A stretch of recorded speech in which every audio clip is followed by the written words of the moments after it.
Los 72 discípulos son más que los 12 y nos representan a todos nosotros, los que hemos seguido a Jesús y queremos ir a la misión con Jesús.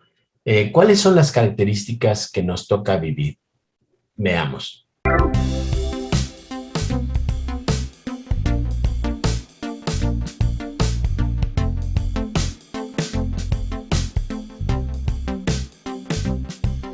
Muy buenos días, tardes, noches, queridos hermanos, depende a qué hora nos hagan favor de vernos y escucharnos. Y pues estamos muy contentos el día de hoy. El padre Miguel Saloma, buenos días. ¿Cómo estás, Padre? Pepe Muy Toño? bien, gracias. El padre Jaime Paredes. Saludos, ¿qué tal? ¿Cómo están? Y su servidor, el diácono José Antonio Tame.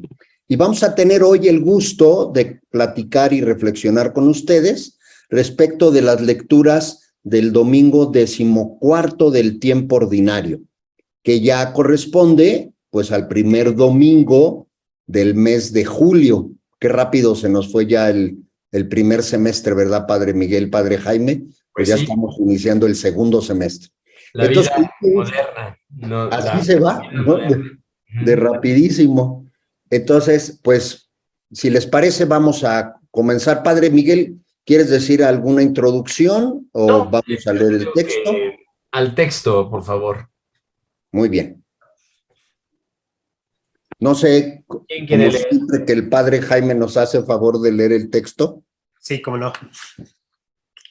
Del Evangelio según San Lucas. En aquel tiempo Jesús designó a otros 72 discípulos y los mandó por delante, de dos en dos, a todos los pueblos y lugares a donde pensaba ir, y les dijo: la cosecha es mucha y los trabajadores pocos. Rueguen por tanto al dueño de la mies que envíe trabajadores a sus campos. Pónganse en camino. Yo los envío como corderos en medio de lobos. No lleven ni dinero, ni morral, ni sandalias, y no se detengan a saludar a nadie por el camino. Cuando entren en una casa, digan que la paz reine en esta casa, y si allí hay gente amante de la paz, el deseo de paz de ustedes se cumplirá, si no, no se cumplirá. Quédense en esa casa, coman y beban de lo que tengan, porque el trabajador tiene derecho a su salario. No anden de casa en casa. En cualquier ciudad donde entren y los reciban, coman lo que les den. Curen a los enfermos que haya y díganles: ya se acerca a ustedes el reino de Dios. Pero si entran en una ciudad y no los reciben, salgan por las calles y digan: hasta el polvo de esta ciudad que se nos ha pegado a los pies nos lo sacudimos, en señal de protesta contra ustedes. De todos modos, sepan que el reino de Dios está cerca. Yo les digo que en el día del juicio, Sodoma será tratada con menos rigor que esta ciudad. Los 72 discípulos regresaron llenos de alegría y le dijeron a Jesús: Señor, hasta los demonios se nos someten en tu nombre. Él les contestó: vi a Satanás caer del cielo como el rayo. A ustedes les he dado poder para aplastar serpientes y escorpiones y para vencer toda la fuerza del enemigo, y nada les podrá hacer daño. Pero no se alegren de que los demonios se les sometan. Alégrense más bien de que sus nombres estén escritos en el cielo. Muy bien, muy bien. Muchas gracias, Jaime. Quiero llamar la atención en ciertas frases que nos van a dar una pista muy buena de lo que Jesús nos indica para la misión y para el camino. En general, podemos decir que los 72 discípulos son un símbolo de una gran comunidad, 72 es un número impreciso porque algunos manuscritos hablan de 70. De hecho, la Iglesia Oriental los conoce como los 70 discípulos. Entonces, nosotros en el texto litúrgico tenemos 72 y por supuesto que no sería válido hacer una interpretación de los 72 muy informalmente, pero sí podemos decir que es 12 por 6. 72 es un número que se forma del número 12 por 6, y el 6 es un número que casi llega a la perfección. Es el número anterior al 7. En 666, pues podría ser el número de la bestia, pero el 6, así solito, podría ser un número del hombre, porque el hombre fue creado en el sexto día. Y entonces todos los hombres estamos llamados a ser discípulos del Señor y transmisores de su reino a todos los que nosotros encontramos por el camino. Es decir, el número 72 no lo podemos considerar como un número fijo, porque, repito, la tradición oriental y ciertos manuscritos hablan del 70, pero sí podemos desglosarlo en el mismo ser humano, se da la misión. Bien, a mí me llama la atención mucho que el texto dice a donde pensaba ir. Mandó a sus discípulos, a los 72, a donde quería ir, a donde pensaba ir. Es decir, los discípulos no están antes en el camino y luego va a llegar Jesús, sino Jesús manda a sus discípulos a donde quiere ir en la boca y en los pies y en las personas de los discípulos. Es decir, Jesús se personaliza delante de los pueblos en la persona de sus discípulos. Es decir, nosotros que llevamos la presencia de Jesús en nuestro corazón, en nuestra mente, vamos por todos lados anunciando a dónde quiere ir. ¿A dónde quiere ir el Señor? Pues a la soledad, a la superficialidad, a la angustia, a la desesperación, quiere ir a la pobreza, y nos manda a nosotros para que nosotros seamos representantes de Él en estos lugares, en estos sitios, en estos ambientes. Jesús viene a nosotros a través de otros y va a los otros a través de nosotros. Y este ser trabajador de su mies nos dice que tenemos que rogar porque la mies es mucho. Yo cuando oigo los planes de trabajo de los promotores vocacionales y de los promotores de los seminarios, y que van a hacer pósters y van a hacer cosas de esas, yo digo en mis adentros, no hemos comprendido la señal que nos da que Jesús de que lo único importante es pedir. El sistema de vocacional que nos da Jesús es pedir al Padre que envíe a operarios a su mies. Cuando a mí me tocó en algún momento ser promotor vocacional en la zona, yo planteé una campaña de oración, porque yo tengo la experiencia de que cuando el Seminario Conciliar de México estuvo en crisis, antes de que yo entrara, estuvo una crisis muy grande debido al Vaticano II, que no se entendía en concreto lo que era la vocación sacerdotal. Hubo una crisis y una falla de seminaristas, una falta de seminaristas. Y el señor arzobispo Ernesto Corripio lo que hizo es ponernos en oración. ¿Se acuerdan de la oración de las vocaciones, Pastor Eterno de las Almas? Eso lo comenzó a procurar Ernesto Corripio en todas las parroquias, y yo fui un fruto de esa oración. Cuando yo entré al seminario ya éramos 75, cuando ya salí del seminario y éramos 150 en el mayor. Entonces, esa campaña de oración dio como resultado un incremento en las vocaciones. Aquí tenemos una crisis mucho mayor de seminaristas y de sacerdotes. Murieron muchos en la pandemia. No alcanzamos a cubrir el número de los difuntos con los seminaristas. Entonces tendríamos que hacer otra campaña fuerte en la Arquidiócesis de México y en todos lados para pedir al dueño de la mies que mande operarios fuera de los planes de pósters y de eventos, pedir. Y les dice a los discípulos, pónganse en camino. Recordemos que el camino era el término más antiguo de las comunidades cristianas. Cuando no nos llamábamos cristianos, nos llamábamos las comunidades del camino.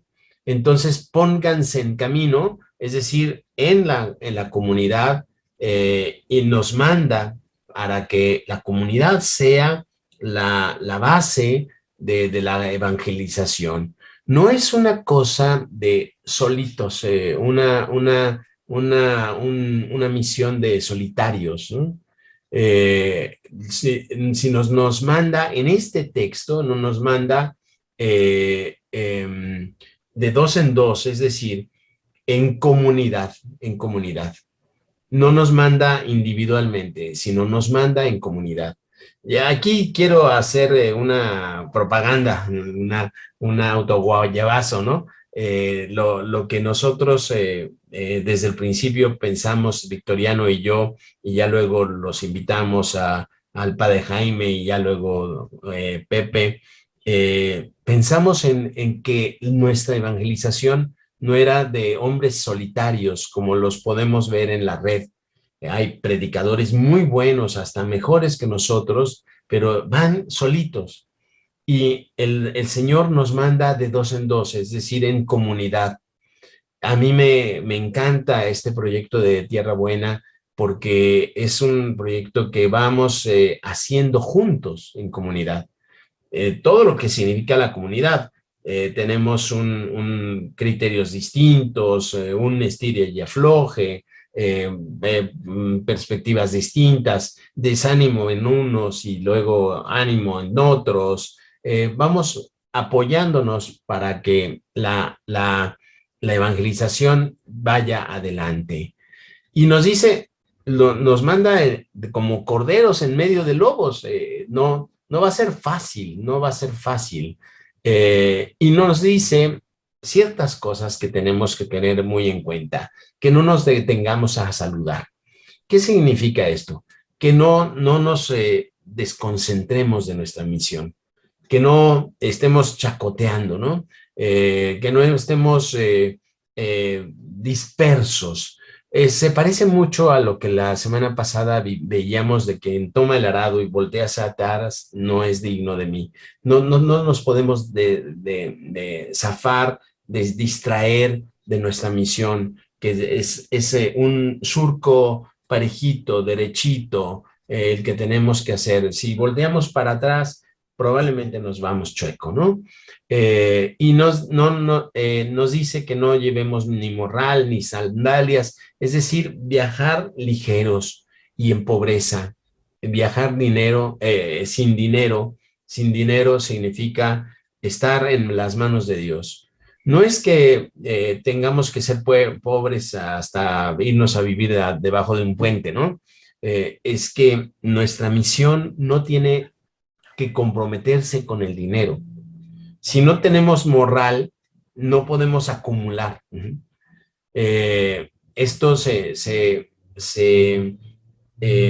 La misión se prostituye, permítanme decirlo así, se prostituye cuando el dinero entra, cuando el dinero es la prioridad para una persona. La posesión, el dinero, los bienes, esto se prostituye mucho. Y entonces tenemos que hacer un balance muy grande entre las necesidades de la misión. Por eso dice, el obrero merece su salario, porque la necesidad de la misión tiene que ser cubierta. No podemos estar idealistamente pensando en que todo nos va a caer del cielo.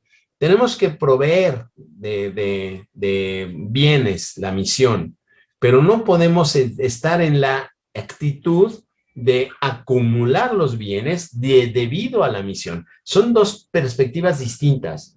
Uno es tener bienes para la misión y otra cosa es pretender que la misión nos cubra y nos sobrepase, nos sobreabunde de los bienes. Es decir, tenemos que tener mucha conciencia de que el dinero es muy, muy peligroso en el sentido de que nos va haciendo que nosotros nos perdamos del centro de la misión. Y nos dice que tenemos que entrar en una casa y quedarnos en ella. ¿Por qué? Es muy fácil estar picoteando. Y es muy fácil engañar. Cuando la gente nos conoce a cualquiera de nosotros, puede parecerles que somos santos, ¿no? Y al paso del tiempo se dan cuenta que no somos santos, que somos seres humanos y que tenemos nuestras dificultades y nuestros límites y nuestros pecados. Eso se descubre quedándonos en la misma casa, es decir, no picoteando. Es muy fácil, como estas películas de protestantes que ponen una carpa en un pueblo, hacen milagros y se van a otro pueblo. Es muy fácil engañar. Es muy fácil engañar a muchos durante muy poco tiempo. Es muy fácil engañar, pero si nos quedamos, sacamos el cobre. Y en ese sacar el cobre se descubre que el misionero está haciendo la lucha por vivir el evangelio, que no es perfecto, y hace un testimonio real el que nosotros le digamos a la gente que Jesús es el que es el bueno, que Jesús es el que hace las cosas bien, que nosotros no somos las personas magníficas que hacemos todo por nuestras propias fuerzas. Jesús es el que se tiene que transminar, lo tenemos que sudar, lo tenemos que sudar en nuestro ser. Y lo sudamos no pretendiendo ser los buenos de la película, sino pretendiendo estar referidos a Él en todo lo que hacemos, ¿no? Por eso se nos sugiere que permanezcamos en una casa hasta que salgamos del poblado y que no estemos de casa en casa explotando a la gente, porque cuando llegamos nos dan todo, nos dan comida y bebida y nos hacen fiesta. Pero si permanecemos en la casa, las cosas se regularizan. Van teniendo un compromiso mayor, un compromiso de permanencia. Es muy fácil fingir un día. Podemos lavar hasta los platos, ¿no? Pero ya más cuesta mucho trabajo, ¿no? Y nos dice que algunas personas, algunos poblados no nos van a recibir. No es porque tengamos a Jesús en nuestro corazón que nos tienen que recibir, ¿no? Hay un rechazo que es real, que nosotros tenemos que vivir y referir a Jesús. Nos dice que salgamos a las calles a decir hasta el polvo de nuestros zapatos, de nuestras sandalias, lo sacudimos, ¿no? el texto griego dice más bien las plazas, ¿no? Las plazas eran los lugares de concentración de la gente. Entonces, esta declaración, este reproche, tiene que saberse, la gente lo tiene que oír, el reproche de que no estamos aceptando o no están aceptando el mensaje del Evangelio, y esto pues nos hace libres, porque no somos nosotros los que nos predicamos y no nos rechazan a nosotros, rechazan a Jesús. Y al final, después de un fragmento que no se lee, los discípulos regresan y volvieron muy contentos y le dijeron a Jesús: hasta los demonios nos someten. Es decir, hasta los demonios que tú expulsas, los pudimos expulsar nosotros. ¿Cuáles son los demonios? Pues no podemos pensar que estamos en el Exorcista o en la película de Demian o cosas de esas, ¿no? Los demonios son el demonio de la tristeza, el demonio de la pobreza, el demonio de la depresión, el demonio de la soledad, el demonio bueno, hay muchos demonios que están pues en la gente, que nosotros vamos a aliviar, vamos a expulsar. ¿Cómo lo expulsamos? Pues comprendiendo, escuchando. Nosotros tenemos la sensación de que si les decimos algo a la gente, se van a curar. No. En mi experiencia es más importante escuchar a la gente que hablar. Si acaso les damos un consejito, una pista, pero es más importante el escuchar a la gente, y esto nos lo podemos aplicar en los hijos, en el esposo, en la esposa, en los amigos, no estar pendientes de lo que les vamos a contestar cuando nos platican sus problemas, no. Hay que hacer un silencio muy grande, hay que hacer un silencio respetuoso para dejar entrar a la persona. Es como vaciarse de lo que nosotros somos y lo que nosotros pensamos para dejar entrar a la persona. Y en ese sentido, nos alegramos de que los espíritus inmundos, los demonios, Satanás, es decir, todo lo que hace daño al hombre, sale y cae como de rayo, y nosotros podemos pisotear serpientes y escorpiones, ¿no? Tomar venenos mortales, como nos dice antes en el capítulo 9, tomar venenos mortales y que no nos hagan daño. Y la alegría final es que nuestros nombres están escritos en el cielo. Esto es una pertenencia. A la alegría final del misionero es que nosotros creemos que, siendo servidores, nos inscriben en el cielo, esta pertenencia al cielo, esta pertenencia al cuerpo místico de Cristo, al que pensamos, bueno, no solo participamos en esta vida, sino que pensamos que en la vida eterna se va a planificar, ¿no? Estas son las ideas que a mí se me ocurren de este texto, ¿no? ¿Cómo ven?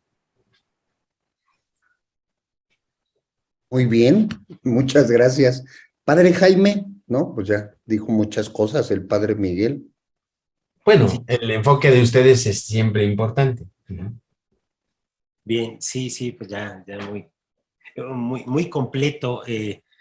Pues yo lo que quiero compartir es, sí, a partir de esta idea que decía el Padre Miguel, que a donde pensaba ir, ¿no? Donde pensaba ir, y cómo se identifican los discípulos con Jesús, y Jesús con ellos.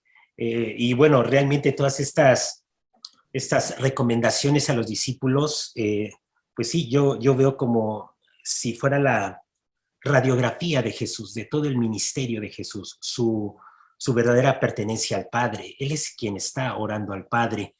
Él es quien en el Evangelio de Juan está orando por nosotros, está orando por los que van a creer. Él es el que está rogando al Padre. Él es el que también en el Evangelio de Lucas lo encontramos orando en diversos momentos. Él es el que está orando, Él es el que se pone en camino. Nosotros estamos identificados con Él, y yo creo que el estar identificados con Él significa ver en el Evangelio pues al mismo Jesús, irnos nutriendo de su persona, decir, bueno, Él es el que se pone en camino, Él es el que se arriesga hasta el rechazo, se arriesga hasta que lo expulsen, que no lo quieran, y pues se arriesga hasta la muerte. Él es el que nos enseña a confiar, porque esto de no acumular, de todo lo que decía el Padre Miguel, estos signos de no acumular en el morral, no ser nada más como presencia fácil de un día así aquí y otro día allá, no, sino de permanencia, de verdad permanencia, pues es Jesús, y creo que este evangelio es para mí un ejercicio, aunque nos invite a la acción, así pónganse en camino, para mí es un evangelio pues de mucha contemplación, de ver en Jesús y tratar de ir descubriéndome en Él, tratar de verme en Él, porque realmente es Él el que está poniéndose. De hecho, hasta dice, el reino de Dios no lo pueden detener, sepan de todos modos, aunque haya una resistencia, aunque haya un rechazo, sepan que el reino de Dios ya está al alcance. No se renuncia, Dios no renuncia a permanecer con nosotros, aún en medio del rechazo. Y bueno, todo este evangelio, pues yo lo enfocaría como antes de pensar en nuestras acciones, como bien lo decía el padre del póster, de estas acciones, que bueno, yo también quiero hacer la promoción. Tuvimos en estos días unas jornadas de reflexión en el decanato en torno a las vocaciones, y sí, también tocaba en este punto lo que decía el Padre Miguel, es orar, nos toca rogar. Sí habrá acciones, sí tenemos que tomarlas, ¿no? Y tomarlas en confianza, con mucha confianza. Pero sí es esto de orar, esto como de campaña de oración da mucha luz, así como lo planteaba el Padre Miguel. Y bueno, sí, antes de pensar en todas estas acciones, a mí el Evangelio pues me invita mucho como a la contemplación. Puede decirse que es un poco pasiva, pero es como nutrirnos de Jesús, porque en la medida en que nos vamos identificando con Él, entenderemos la misión que no es de nosotros, ¿no? No es de nosotros mismos, no es de ser nosotros igual, como decía el Padre Miguel, llaneros solitarios y ahora le vamos a lanzarnos por la salvación de todos. No somos nosotros, es Él el que está actuando a donde Él quiere, en donde Él quiere, a donde Él piensa ir, y bueno, nosotros nos identificamos con Él. Entonces este evangelio pues para mí también tiene una riqueza, y luego el final también, la alegría es estar inscritos en el cielo, es estar en pertenencia con Dios. Es Jesús el que nos está direccionando nuestra vida, ¿no? Es Jesús el que nos está presentando este itinerario, pero de permanencia en el Padre. No te alegres porque expulsaste a los demonios, es decir, no te sientas poderoso, o sea, porque en el momento en que te sientas poderoso, en el momento en que tú te sientas que la estás haciendo, en ese momento te desconectas realmente de esta pertenencia con Jesús. Entonces, Jesús los calma, Jesús sabe perfectamente de los triunfos pastorales y de los triunfos que queremos y de los que a veces nos agarramos para sentirnos más o menos en confianza y decir, por aquí está bien. Jesús nos dice, hay algo mucho más profundo, y bueno, me ayuda mucho a la contemplación de este evangelio. Muy bien. Muchas gracias, Padre Jaime. Pues yo quisiera ahondar en dos puntos que ya el Padre Miguel nos hizo favor de comentar, pero ahorita que el Padre Miguel hablaba respecto de la importancia de distinguir el uso o la utilización del dinero, me acuerdo muy bien de un padre amigo que yo tuve cuando era joven, que él decía que había que hacer el dinero para el apostolado y no el apostolado del dinero, ¿no? Y a veces se nos confunde un poco, ¿no? Esta situación. Y yo creo que también Jesús les dice a los discípulos, además de lo que ya nos comentaba el Padre Miguel, el Padre Jaime, de que hay que ir ligeros, hay que ir sin nada, porque la misión no puede perder de vista que debe estar inspirada en la cruz de Cristo, ¿no? Porque esa es la misión, ¿no? Y por eso Jesús les dice que de todas maneras anuncien el reino de Dios, los acepten o no los acepten, ¿no? Porque si recordamos el pasaje dice, si no los aceptan, sacúdanse todo hasta el polvo, pero díganles que el reino de Dios está cerca, ¿no?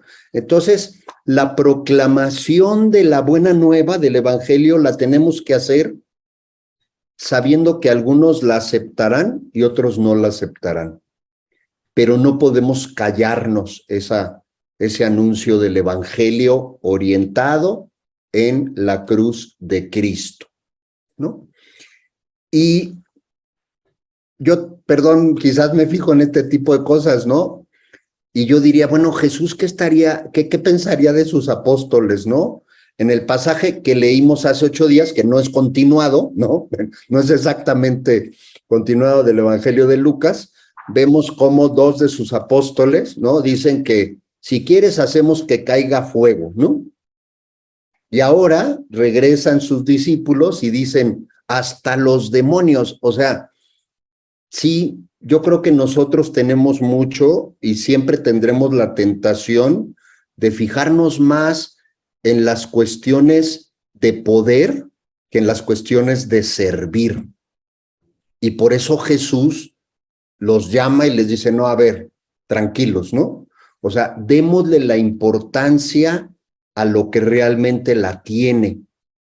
Y entonces aquí, yo para terminar este comentario, quisiera llamar la atención, queridos hermanos, de cuántos buenos cristianos ha habido durante estos 2000 y tantos años, que sus nombres están escritos en el cielo y que nosotros ni nos acordamos de ellos, ni los conocemos.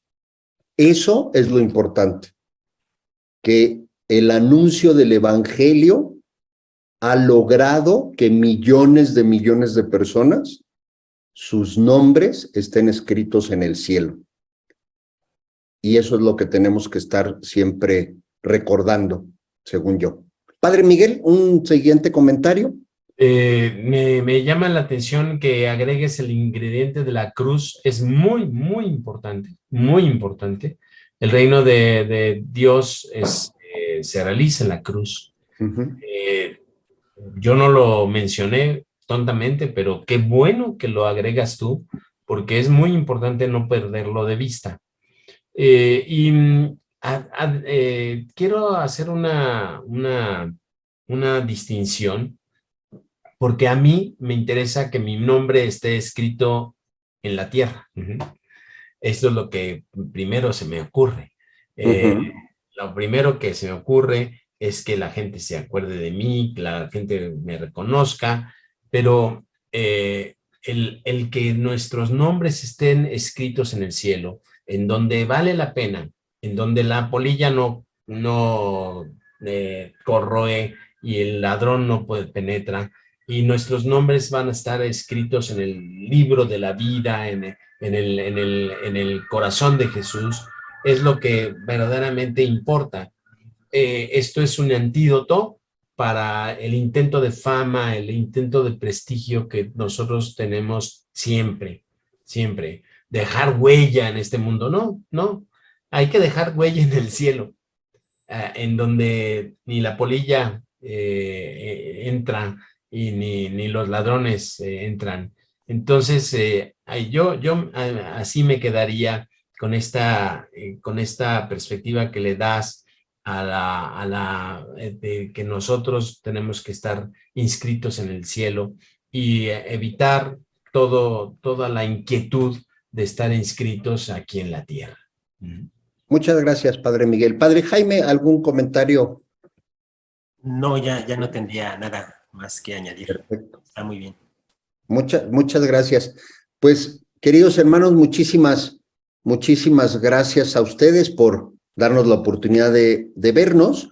Les invitamos a que si les gustó este video, pues nos den like, si no les gustó, pues también se vale, digo, denos dislike. Si tienen algún comentario, pues también les agradecemos que nos los dejen en el espacio de comentarios y les queremos invitar a que pues esta comunidad nos ayuden a que vaya siendo más grande. Entonces, pues inviten a las personas que ustedes conocen, con quienes tienen trato, pues díganles si les gusta, pues invítenlos a que también nos hagan favor de vernos, que se suscriban, y bueno, pues así podemos ir haciendo más grande esta comunidad, que para nosotros es importante no por el número, sino porque el anuncio del evangelio vaya llegando a más personas.